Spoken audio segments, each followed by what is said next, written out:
Hey, good afternoon, folks. It has been a rather interesting day today, a little bit cooler than what we're used to for the last couple of weeks. Only a high of 77 and the low this afternoon as some showers went through, 66 degrees. Those showers only amounted to 2/100ths of an inch, so we're coming up on 4 inches below normal. We could use quite a bit of rain here to catch up with some of the deficit that we've been enduring for the last several months.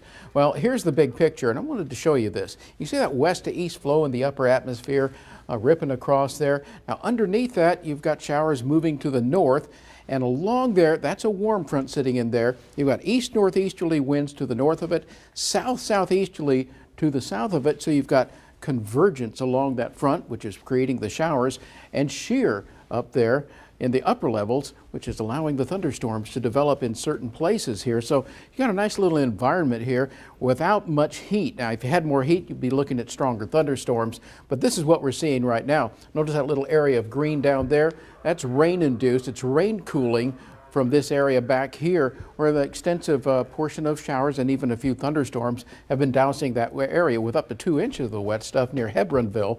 Now, elsewhere, we're still looking at the 70s, even 81, where no rain has fallen at all at Beeville, and it's much, much drier there as well. Relative humidity is only 40 to 50%, or excuse me, dew point's only 40 to 50 up in that area.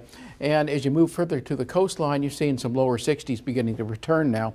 So the moisture is making its way back in here, not having a big impact as far as visibilities are concerned, and it will continue not to. It'll drop down a little bit in the early morning hours, but that's mainly rain. There'll be a little bit of light fog, but the changes will be fairly interesting as you go through the next day or so. Here's the location of that warm front right over us, just a little to the south. It'll slip to our north tomorrow, and as it does so, with the frontal passage, we're going to see those showers develop, and those will move on to the north. And in the warmer environment ahead of this oncoming front, we're going to see thunderstorms develop north of that warm front, well to the north of us.